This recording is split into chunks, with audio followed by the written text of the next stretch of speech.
This is Where We Live. I'm Lucy Nalpathanchel.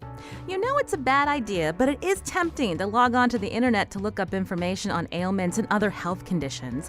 Now, Alexa is making that a whole lot easier.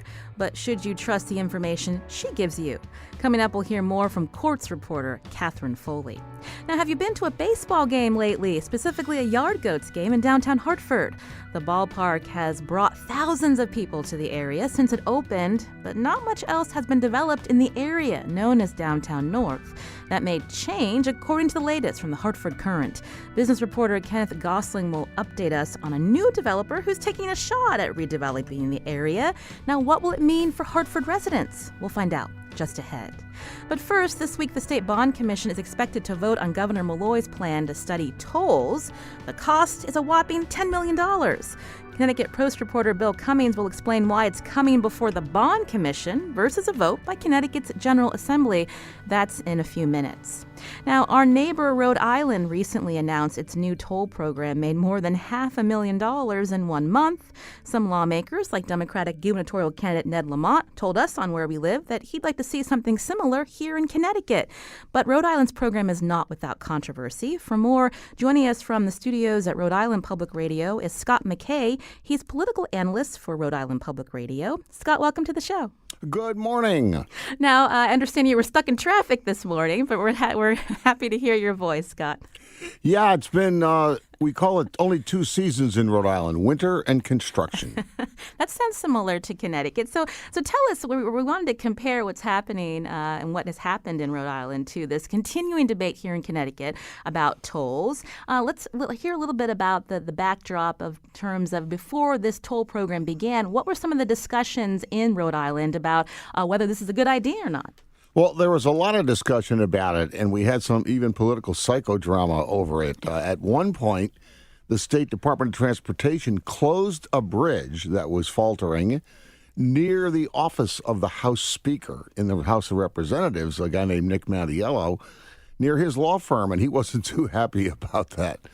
But we had a long and protracted debate over 2 or 3 sessions, assembly sessions, about this, and what it came down to was some of it was a philosophical argument, and some of it was the usual kind of special interest sturm and drang that we see in front of legislatures. Obviously, the trucking industry thought that they were being picked on, and they don't think it's fair.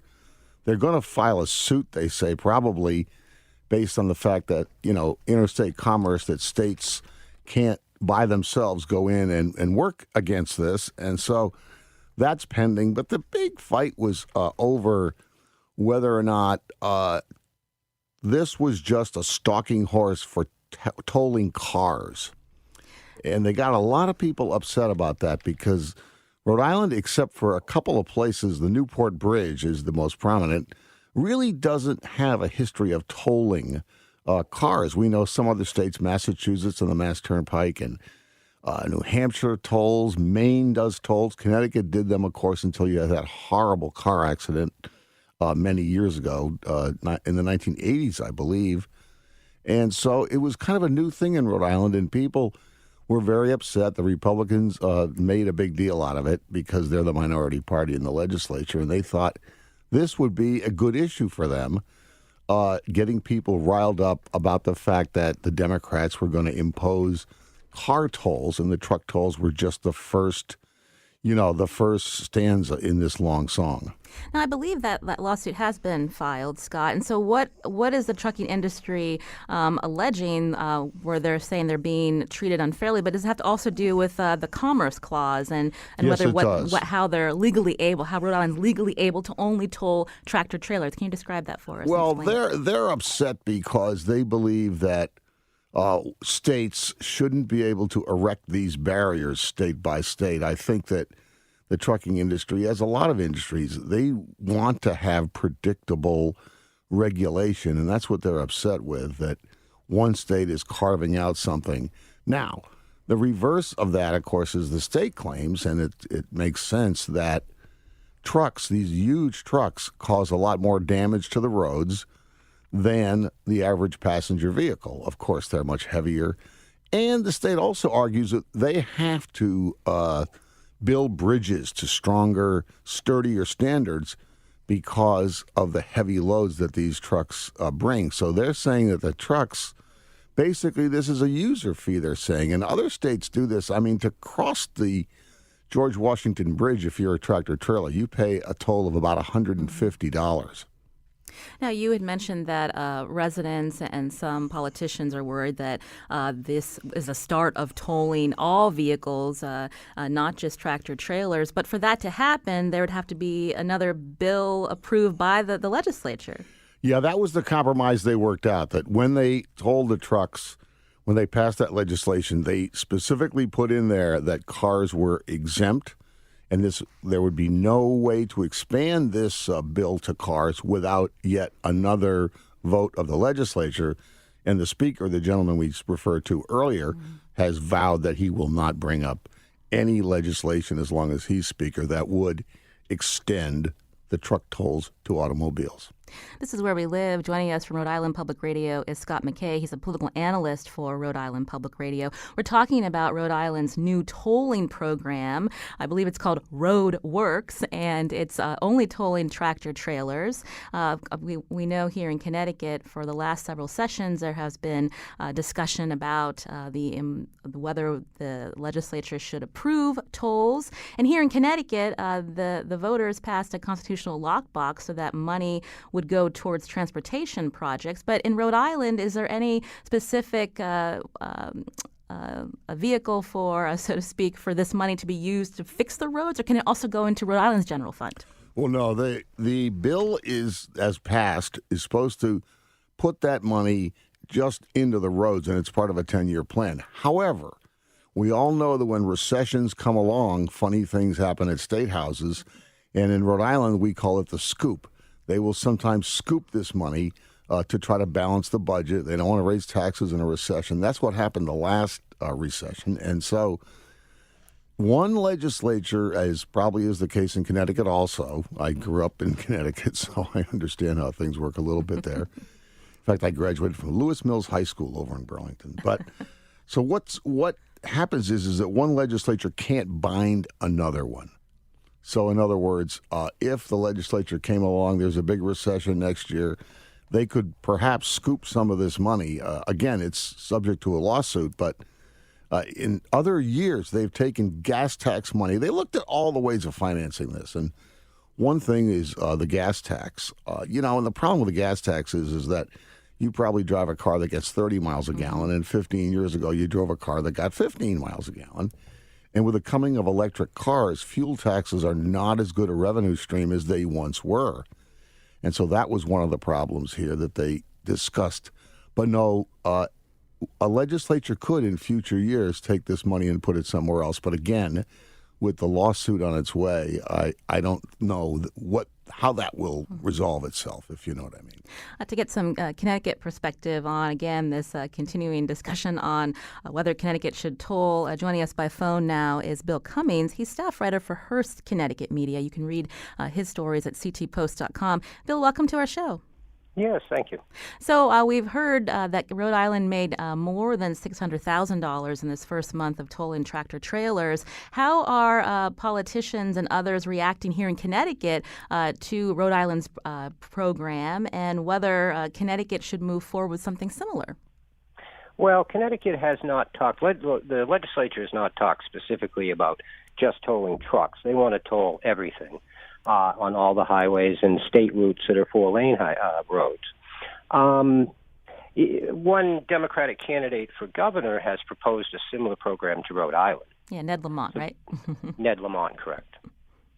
So that's been the bulk of the discussion on just truck tolling. Otherwise, it's been about 3 years of back and forth on whether or not we want to do, full tolling. Now, when I know it's only been a month since Rhode Island's been tolling tractor trailers, but we heard from the trucking industry, especially on eastern Connecticut, that they were worried that truckers were going to try to avoid Rhode Island. That would cause more traffic in eastern Connecticut. Do we know if that has been an impact at all?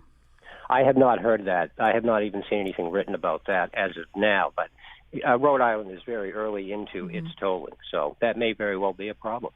And remind us again, Bill, because we have talked about tolls several times on the show. We had Ned Lamont on a couple of weeks ago where he did talk about doing something similar, only tolling tractor trailers. But why is the Connecticut public and politicians so divided on this when we look at all the states, especially in the Northeast, where we pay tolls, but in Connecticut, they're able to just keep on going through and not pay anything?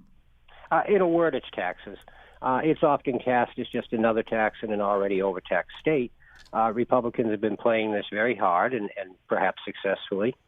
It's difficult to make the argument to people that are commuting or driving into New York or wherever they happen to go to work that, another buck, $2 or $3 here or $4 there is a good thing for the state and for you. And if Connecticut were to pass tolls, that would the money would only go towards transportation projects? Is that how it would work? It depends on how they write the legislation, but we do have a lockbox, as so-called, where gas tax revenue and so on is supposed to go into a special transportation fund. The problem is, over the years, some of that money has been diverted when they have deficits and budget problems. Often the money is then put back in a subsequent year. Now, interestingly, on the ballot in November is a ballot question where voters can say they want a lockbox and make it a constitutional provision where any money from tolling or gas tax would have to go directly into the Special Transportation Fund. So it would provide somewhat of a guarantee. Often opponents say, well, it's not that tight a lockbox, and the key is readily available. That's exactly what we were talking with Scott McKay, who's political analyst at Rhode Island Public Radio, about where this money will go if with tolls, and not just looking at our really failing roads and bridges. There's also another local recent peg to this story, Bill Cummings, again, staff writer for Hearst Connecticut Media, where we're hearing Governor Malloy is ordering a $10 million study on tolls, and that's going to go before the State Bond Commission. Why there? Well, this is an old-fashioned end-around. Basically, the legislature had a bill that would have done essentially the same thing this session. It went through various committees. There was support, but at the last minute, it never was put before the full House and Senate. Now, the Senate is 18-18 Republican, with a lieutenant governor who's a Democrat able to break a tie. But they didn't. I think leadership didn't think they could get it through the Senate, so why put it before the House, where it could have failed as well, but more likely would have passed, given that it's an election year. So the bottom line is the legislature took no action. So the governor decided to do it on his own. And the Bond Commission is run by the governor, and he has a good chance of getting his way. Now, I thought I had read a couple of years ago the Connecticut Department of Transportation has been studying tolling on roads. Why is this particular study needed, and why such a big cost, Bill? Do we know? Because those earlier studies, there's been 2 or 3 at least in the last 3 or 4 or 5 years, they were more generic. They weren't specific to what actually would the toll be, what would be tolled, how much revenue could be made. It was more of a discussion of congestion tolling versus outright tolling and express lanes and so on. This would be much more specific and would be usable for implementation. We're getting a lot of social media comments. Janice writing on Facebook, Connecticut should have tolls since we're a through state. Jackie writes, truck tolls, absolutely. Tolls for Connecticut residents, no. And Laura says, just remember all the tolls collected will cost you when purchasing things. I want to go back to Scott McKay, political analyst at Rhode Island Public Radio. With Laura's point, with the trucking industry having to only pay tolls in Rhode Island for the time being, is that something where they're worried about costs going back to the consumer in different ways? Well, they brought that up, and there was a lot of talk also in the legislature during the early formation of this legislation that it would hurt economic development, that it would give the state a bad name, that it would raise prices of all those goods that trucks bring in. But, you look around in New England, you look at states. You go out to Tanglewood for the weekend and you try to drive back on your way to Hartford on the Mass Pike. Boy, those tolls don't seem to stop anybody from going there. And the same with the beaches in Maine or New Hampshire, when you look at the summer there, it doesn't seem that tolls stop anybody taking the Mass Pike, in the famous words of James Taylor, all the way from Stockbridge to Boston. When you look over to your home state, Scott, and seeing how this discussion continues in Connecticut, what are some lessons that Connecticut can learn from Rhode Island? Are there any?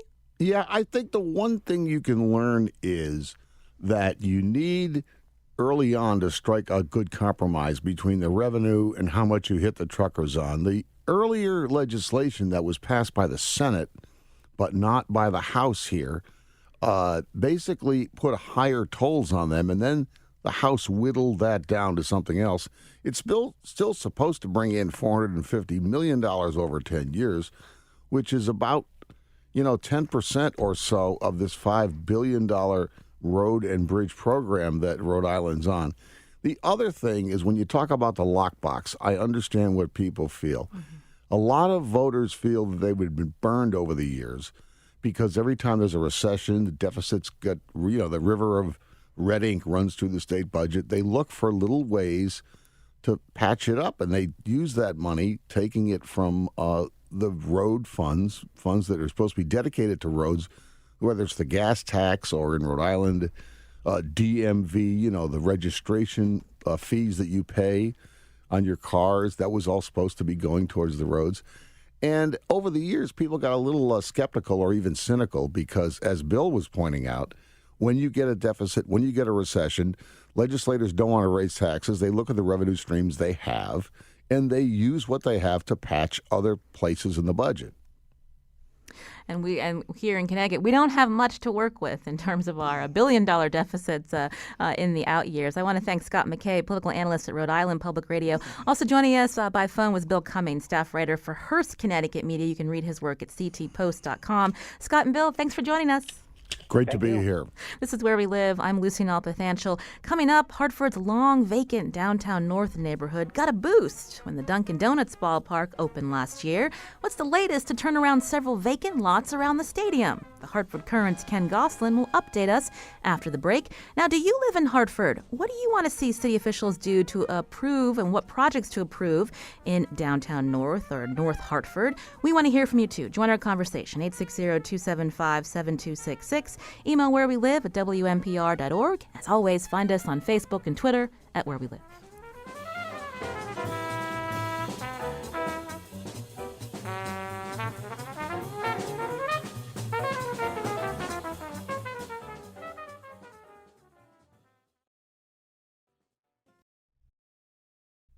This is Where We Live. I'm Lucy Nalpathanchel. There have been a few bumps for redeveloping an area in Hartford's downtown North neighborhood. Now, a new developer has proposed a $200 million project that would include apartments, retail, and yes, parking garages. Hartford City Council still has to approve the project. Now, if you're a council member listening to our conversation, we want to hear your thoughts on the proposal. Join us at 860-275-7266. Find us on Facebook and Twitter at Where We Live. And if you're a city resident, what do you want to see in this area to connect it with North Hartford? We want to hear from you too. 860-275-7266. Now, for more on this development proposal, joining us in studio is Ken Gosselin, business reporter for the Hartford Current. Ken, welcome back. Thanks, Lucy. And today we're not talking casinos. No, we're talking development. So tell us, for listeners outside Hartford who don't know this downtown North, as it's called, this part of Hartford where there has been a lot of vacant lots. We do have this beautiful ballpark now, which had its own controversy. But before we get to that, I'm curious if you can give us a little backstory on why this area has sat idle for so long. Okay, so just to orientate everyone, this is the area, as Lucy just said, around the ballpark, and for decades, really, it was very much vacant. And that was created because when I-84 came through in the 1960s, it really split, not only physically but psychologically, from downtown. So you had this area just north of downtown, but because of the highway, felt very far away from downtown. And over the years, there were many ideas what to do up there. I mean, when Steve Wynn, the casino mogul, came through in the 1990s, there was thought of a casino up there. When the Patriots came down and were possibly going to build a stadium down here, that was a site that they were potentially looking at. So over the course of time, there had been a lot of talk up there, but not much had happened. Now, again, the ballpark opened last year. I think it was supposed to open the year previous. That's and correct. that is related to what happened with the latest proposal that came out of a company, CenterPlan, is also Dono North LLC. Tell us about what they were proposing for this area and why it failed. Okay, so they, we had a 16-acre area here, and the ballpark was the first phase of it. So the city hired CenterPlan, and it was called Dono LLC, and to construct the whole project. Okay, so they got underway in 2015 on the ballpark, first phase. And they ran into a lot of problems. Okay, they missed construction deadlines. The ballpark would not be ready for the first season, so the city fired them from that project, and hired someone else, as we know, to finish the ballpark. That opened last year, as you pointed out. Late last year, the city also then fired CenterPlan Construction from the rest of the project. And they had also, the vision there also was a mixed-use apartments. They had talked about a hotel, grocery store. So once they were fired, then the thought was, okay, we have to try to look for someone else. Of course, there's the wrinkle here in that there's still a legal challenge from CenterPlan Construction and Dono as to what their interest still is in this area. So the city, though, decided to go forward on this and seek bids. We've mentioned the ballpark a couple of times, but the reason, besides having a very bustling downtown, the city of Hartford needs development down there to pay for this ballpark. That's it, exactly. The cost of the ballpark, of course, went much higher than was initially expected. So the thought was, okay, we're going to do the ballpark, but then the rest of the development around the ballpark would help generate property tax revenue and such to kind of justify the investment in the ballpark there. So that's kind of now what they're hoping will happen. In studio with me is Ken Gosselin, business reporter for the Hartford Courant. We're getting an update on this. There's a new proposal. We're going to hear about that in just a few seconds to revitalize, redevelop areas that have sat vacant near the Dunkin' Donuts ballpark downtown. If you live in the city of Hartford, we want to hear from you. What do you want to see down in that area that will connect it to North Hartford that could actually benefit city residents? You can join the conversation, 860-275-7266. So now that we've got a little of the backstory, let's talk about this new developer who's come into the picture. He's got a proposal. I understand he was the only bid. Yes, he was the only one that came in. And I think that the city maybe was a little disappointed by that they would have liked to have at least a couple to choose from. But he was a known entity to them because he had just completed the renovation and reopening of the Goodwin Hotel down on Asylum Street. And so they knew of him. They saw what he did there. Say his name again. Randy Salvatore, RMS Companies from Stamford. And so, they knew of him. Okay, and he does have a track record as well that they could look at. Stanford, he's done a lot of projects. He's now actually in the middle of just starting a very large project in New Haven, a similar type project as Downtown North, because there were a lot of disparate parcels that kind of put together, and doing another mixed use, connecting the area from the Yale Medical School to downtown. So it's kind of a similar idea of connecting as Downtown North, connecting downtown to the north neighborhoods. So what is he proposing exactly with this $200 million project? Okay, so he is looking at 800 apartments, okay, which would be phased in over time because, of course, you couldn't drop them all on the market at one time. So he'd go little by little, parcel by parcel up there. Starting closest right now, he thinks, to where the Red Lion, the former Radisson Hotel, is. Start in that area right there. And he's also talking possibility of a grocery store and, storefront retail, but not retail like shopping, more retail like restaurant, bars, galleries, maybe live entertainment, that type of retail. Is that, you've been doing this for a long time, is that what that area needs? Yes, it needs some vibrancy, obviously, up there. And what we've found with the downtown area is that shops, they do struggle, stores, where, traditional clothing stores and such. We do have some. We're happy to have the ones that we have in Hartford, but that is a very difficult thing to make go in the downtown, at least right now. And so the city is supportive of this idea of, restaurant entertainment more up there. You mentioned it's hard for stores. We know that there's been a long time a food desert in that part of Hartford. Is that why it's difficult to get a grocery store in that area? And is that something that Randy Salvatore wants to see? Yes, well, he definitely would like to see. And yes, there is a food desert there. We have a small market, the Greenway Market down on Asylum, which is doing fairly well. But the idea is to have a bigger place, more full service, because I think that if you live downtown, you can shop at the local market there, but you still once in a while have to do the big shop, quote unquote, and have to go out to the suburbs to do that. And I think one of the problems with the grocery store, though, has been there are not enough people living there. And now with the addition of more apartments, there are more people. He would add more apartments. There'd be more people to shop there to actually support it. You mentioned apartments. When it comes to affordable housing, that's a big issue here in Connecticut. Would there be affordable units for Hartford residents, and are there concerns about gentrification? Yes, there certainly is. Right now, Mr. Salvatore is talking about market rate apartments there. In our discussions, my colleague Jenna Carlesso and I have been working on this story together. We have talked to him about that, and he said he is open to the idea of quote-unquote affordable housing, okay? There may be, you would need more public money coming in to be able to do that. Right now, he's really looking at a lot of private financing, which is a good sign that he wants to bring in a lot of private money, some of his own equity.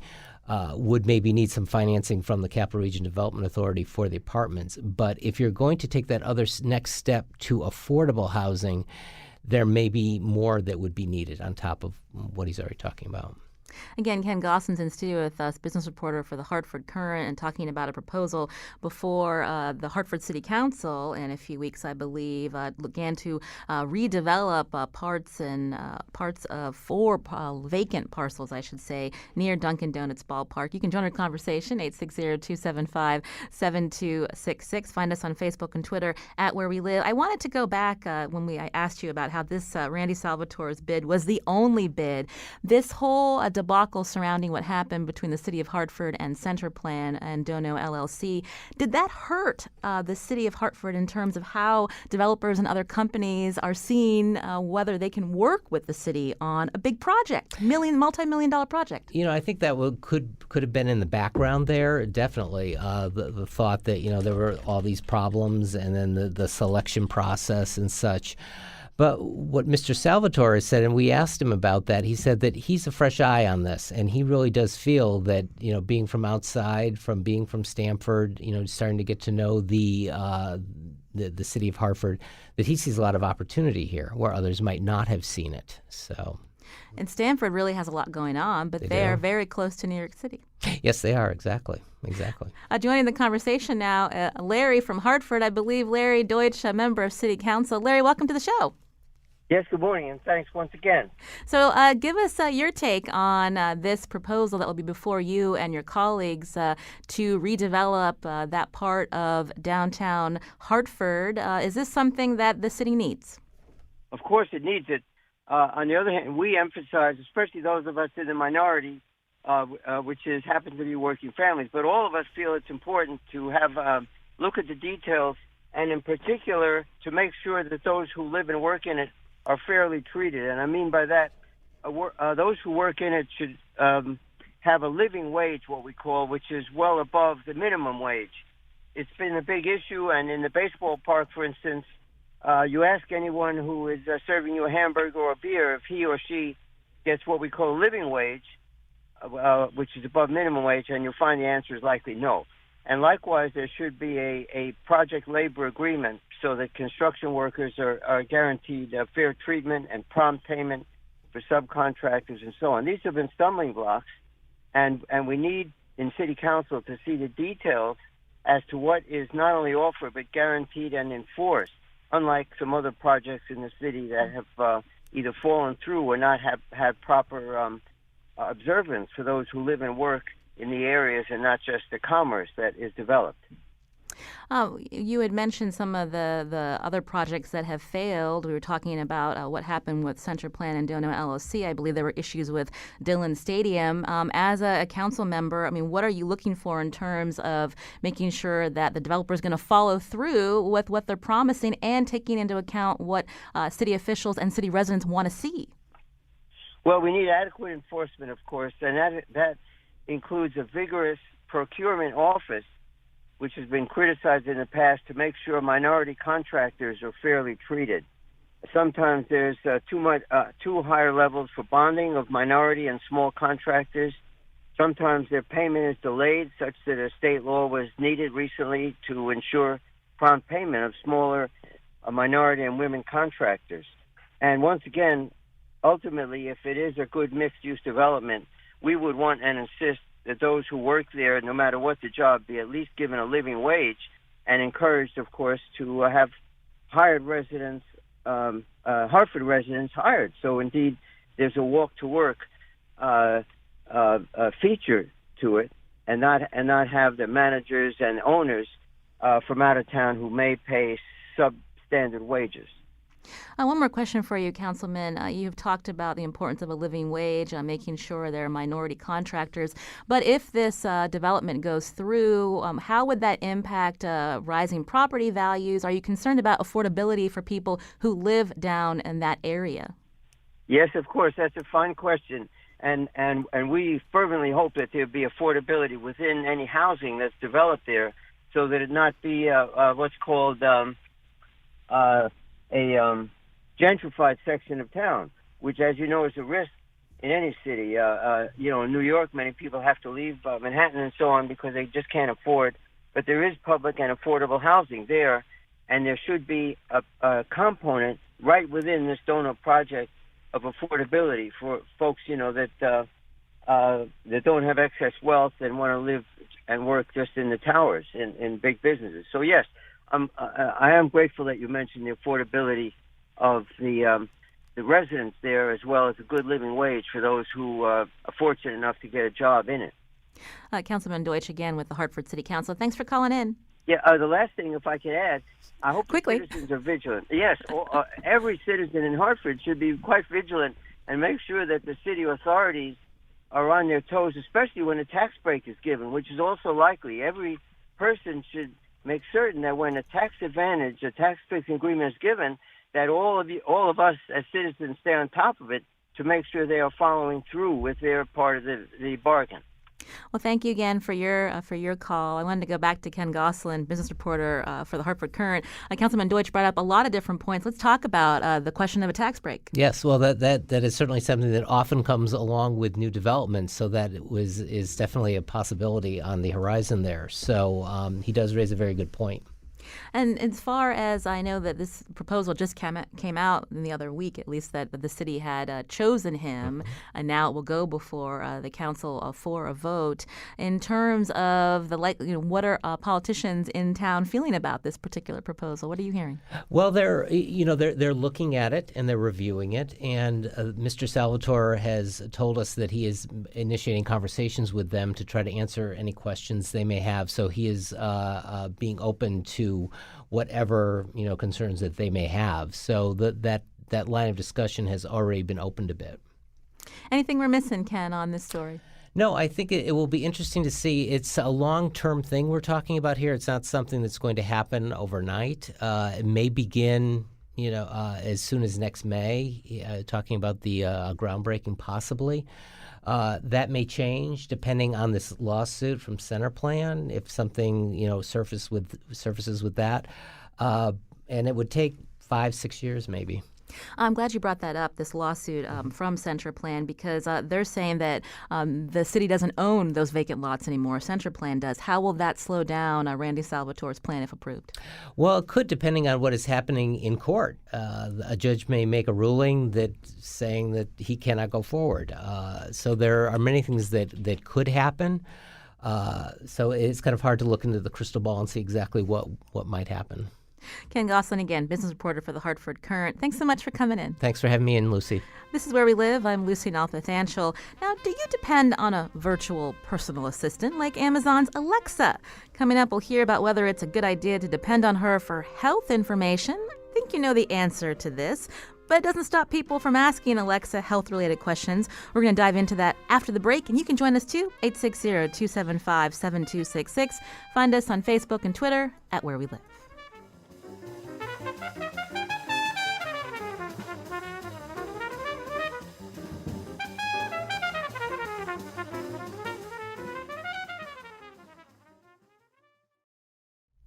This is Where We Live. I'm Lucy Nalpathanchel. In 3 weeks, Connecticut voters will cast their ballots in the state's primary, and there will be many, many candidates to choose from. On the next Where We Live, our Meet the Candidates series continues with Republican gubernatorial contender Steve Obsitnik. Now, what drove the Westport-based veteran and businessman to enter the race? We're going to find out. We also want to hear from you. You can join us tomorrow on Where We Live. Now, you know it's a bad idea, but it is tempting to log on to the internet to look up information on ailments and other health conditions. Now, Amazon's virtual assistant Alexa is making that a whole lot easier, but should you trust the information she gives you? Joining us now is health and science reporter for Quartz, Catherine Foley. She looked into this for a series that's exploring how artificial intelligence is impacting healthcare and medicine. Catherine, welcome to Where We Live. Hi, thank you so much for having me. So we know that WebMD has been around for a long time. People go online, they Google when they have something bothering them. I understand there was a Pew Research report that found, I believe, a third of people in the U.S. are going to the internet to self-diagnose. But how has Alexa changed this?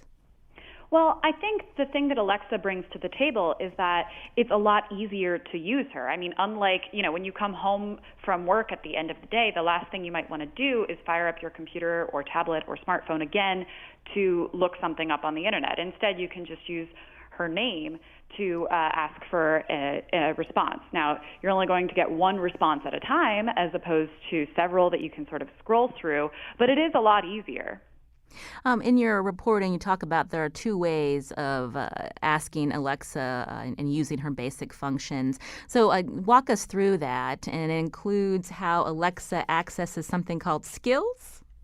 Yes, absolutely. So you can ask Alexa any kind of question, medical, weather, what time it is, whatever. We reached out to Amazon when we first started this story and asked where Alexa might be pulling some of her basic health answers.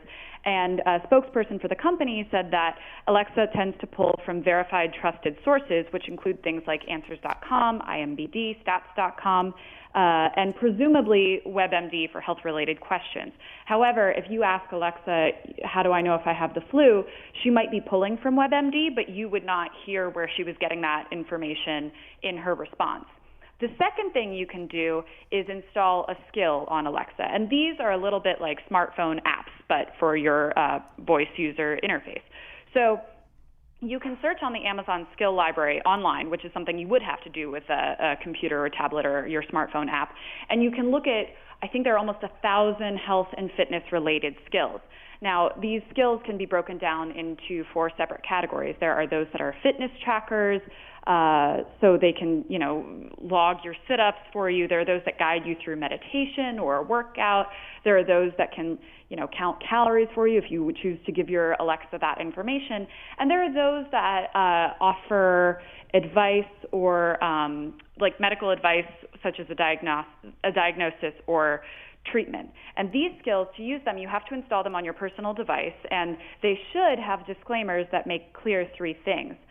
They must not collect information on users' individual health.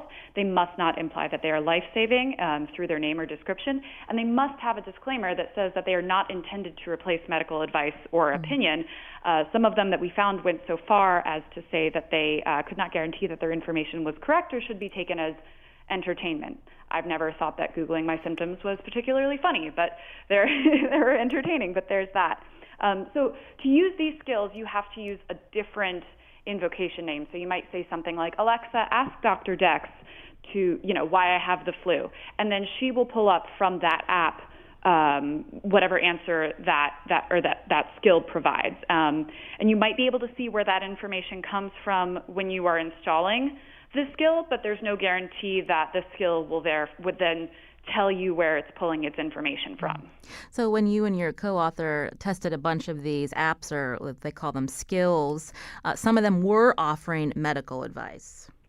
Yes. So we went through and we first went through in February, my colleague Yo-Yo Joe and I, and we identified 19 skills that some were from credible sources that promised to diagnose or offer treatment advice. So we went through and we asked Amazon, about the criteria for uploading these skills, because anyone can. So we were looking at skills that were designed by companies like WebMD or the Mayo Clinic or Boston Children's Hospital, all of which are reputable sources, and others which were developed by other telemedicine companies that were looking to break into artificial intelligence and home assistance. And then somewhere we couldn't find the sourcing. So we looked at these different skills that promised to that offered treatment advice, and we came up with a list of 14 questions that covered pretty common ailments from head to toe. And then we went through and we asked, I believe, 16 of them, because 3 of them had paid components that you were supposed to use, with your smartphone. So we went through and we asked these 14 questions to these 16 different Alexa skills, and we found the results were pretty bad. Now, I should say that all of these skills did have a disclaimer saying that they were not intended to be medical advice, but as I said before, if you're asking a skill a question, and it's giving you an answer, it seems like it would be advice, and it wouldn't always tell you that it is not intended to replace a professional healthcare provider. Now, you also spoke to medical professionals about how Alexa is being used at times to self-diagnose. And what are they telling you? Are they worried about how if people rely on Alexa that they may skip a very important visit to the doctor, when they may miss a serious symptom that will lead to a big health problem? Yes, so we did reach out to 2 independent physicians to read through we took a transcription of everything that Alexa said when we asked her all of these various questions. And in a lot of cases, they had a couple of big concerns. The first is one that's similar to Googling your symptoms, which is, sometimes you may get a general answer, but your specific health may mean that that general answer doesn't apply to you. So I think there are cases where a skill that offered advice on treating a headache suggested taking ibuprofen or acetaminophen, but one of our physicians, Kate McKenzie, pointed out that some people should not take ibuprofen or acetaminophen because of pre-existing conditions. Usually these people know who they are, but when you have these voice assistants in your home, there's no, many people are using them at a given time and not necessarily the person who installed the skill. The other thing we noticed, and that physicians picked up on, is that when physicians are doing their job, trying to figure out what is causing your illness, they like to ask open-ended questions so that they are not in any way guiding you to respond in a particular way that may end up misleading them.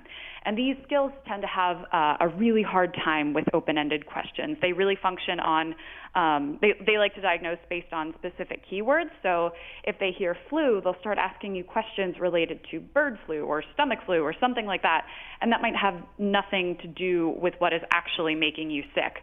So the fact that they can't really, they aren't able to handle some of these open-ended questions is really problematic, because they could lead you down just a totally wrong path. Catherine Foley is on the phone with us. She's health and science reporter at Quartz. We're looking at how Americans are using these virtual assistants like Amazon's Alexa to look up health ailments, and sometimes using apps that are providing medical advice. You can join our conversation, 860-275-7266. Catherine, when we talk about some of the problems with relying on Alexa, the other question I wanted to ask you are, what are some, some ideas of how this technology can be used in a more productive way in terms of helping people schedule appointments, maybe helping the elderly or people with disabilities? That's a great question. And I should say that I think the idea of Googling your symptoms at home or trying to find out information about your health, taking ownership about your health outside of your healthcare provider's office is not necessarily a bad idea. It can save you a lot of time and potentially money, depending on your insurance plan. If you figure out that you probably have a head cold that is just treated with, a lot of fluids and rest, as opposed to going into your doctor's office where they would tell you the same thing. They can't give you a prescription for something that is caused by a virus. But as a whole, there are a lot of great uses for personal assistance at home with regard to personal health. These devices, these smart speakers, are equipped with artificial intelligence, which if we give them enough information about us, they could potentially pick up on things that might be wrong before we notice something that is wrong. And,